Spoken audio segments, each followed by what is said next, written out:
Hello. I just finished reading a novel that I think is simply stunning, not just in the beauty and quality of its prose, but it also has this wonderful understated quality to it. There's nothing showy or overly dramatic about this story, although there are moments of conflict and an underlying tension to the entire book. But it's very contemplative in its nature, describing the lives of characters kind of caught in this in-between stage of life. And I think that makes it perfect for reading at this time of year and in the winter. So it seems very apt that the title of the novel is called The Land in Winter, and it's by Andrew Miller, who's a very experienced and accomplished English novelist. And it's set in the past in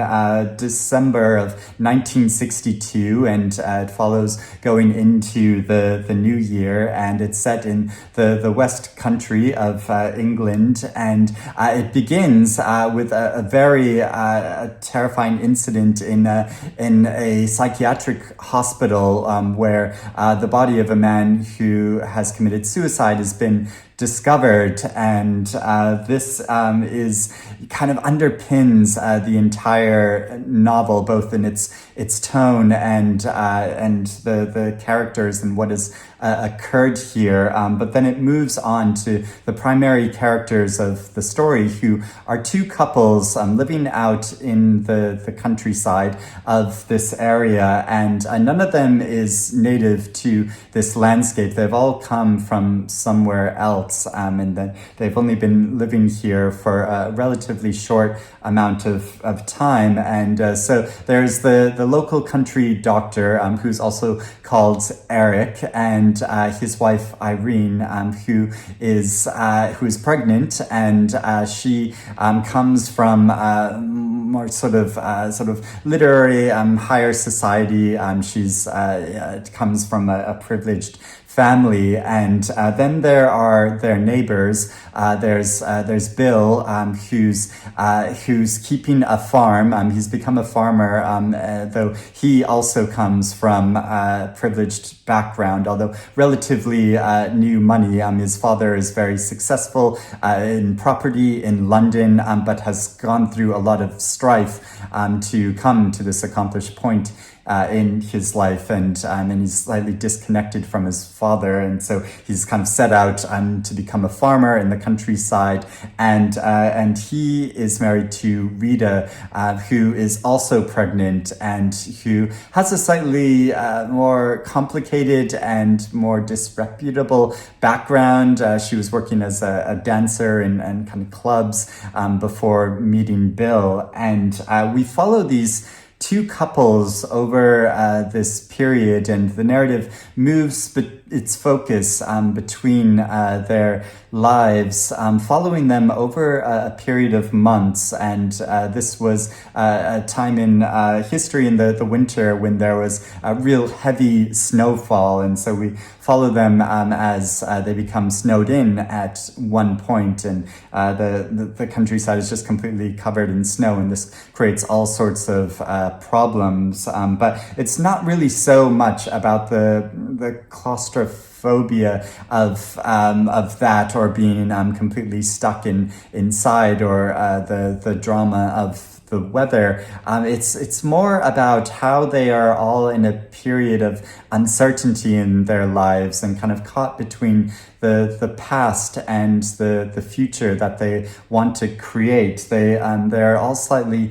taking these uneasy steps into the future, both creating a family for themselves, because both of the wives are pregnant, but also in where they want to go in the future, of kind of cutting themselves off from the past. And World War II sort of looms large in the background of this story. It doesn't have a real direct presence in it, but it's referred to a lot because it only happened a brief time ago of 15 or 20 years before this took place, and so all of these characters had lived through it, although they were younger, and in their parents' lives, it often made a big impact upon their lives, and there's continuing consequences from that, and how they are trying to work into the future, but they're also kind of stumbling and making mistakes. So there are affairs, and there are slightly uncertain business ventures going on, and they're trying to figure out their place in this new and emerging society and where they fit in it, and in this place which is far removed from any urban landscape, although at some points in the novel they do travel back to these locations and larger cities, and there's a great scene where one of the characters goes to London, and he sees the area of Elephant and Castle, which is all kind of mess of construction, which was so funny to read about as me living in London and fairly close to Elephant and Castle, and how that area is currently under construction again, and there's this big new building that's being erected there, so it kind of like this fictionalized landscape of the past is kind of mirroring the present, but it's about how these couples, the wives in particular, form kind of tentative friendship with each other through this period of time, and certain revelations occur about their lives in the present, but also in their backgrounds, and how the characters are working through these scenes, and it's just following them throughout their days of these few months of time as they are working through all of these issues, and so it's not there are some scenes of where that come into conflict, and there's a fantastic party scene in this where Irene is throwing a kind of Christmas cocktail party, and she's building up to this party and wondering what she's going to make, and she fancies making some dolmades, this Greek kind of finger food, and which seems very exotic for the time, and she has to order special ingredients for it, and there's such a great party scene with all the chaos of that, and somebody gets sick, and then there is the details of an affair are kind of come into the light, and or at least made evident for us as readers, and there's real tension to this scene, but also Rita, as she is such a fantastic character, is very lively in this party scene, and she is someone who's so playful about life. She is constantly like assuming different characters and kind of play acting with Bill, even in the privacy of their home, and it's just this really great lively figure, but we gradually become aware that none of these characters are in control of their future, where they are going in the world, and I just love the understated tension of that throughout the entire story. And there's this line in the book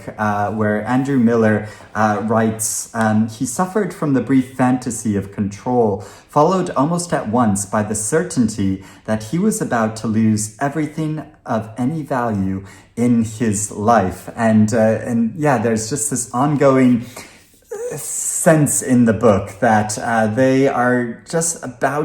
things are just about to go off the rails, and they're about to lose control entirely of their lives, and this delicate existence that they've created for themselves out in the countryside, and so I just enjoyed following them throughout this, and and it's not an obvious period of history to be writing about, but the way that Miller frames it and puts forward this story and these characters and the relationships between them makes it feel very significant and poignant in many different ways. And it's a book that I just enjoyed following, and that I'm still trying to sort of piece together and figure out the larger meaning of, but which I really enjoyed, especially at this time of year. So I wanted to make sure to recommend it now as a book that would be great to read during the winter time, though I think it'd be excellent to read at any time of the year. But I would love to hear if you have read this novel or are interested in reading it now, or if you've read anything else by Andrew Miller, because I think I've only read one book by him before, but yeah, he's a very accomplished writer, and also the booktuber Roz made a great video about this book and is talking more about Miller's work in general. So I'll link that below as well. But yeah, I'd love to hear what you think of this book if you get a chance to read it, or if you want to read it now, and if you go and read it and come back and let me know what you think. But I hope you're doing well, and things are you're gearing up for the festive season, and I will speak to you again soon. Bye bye.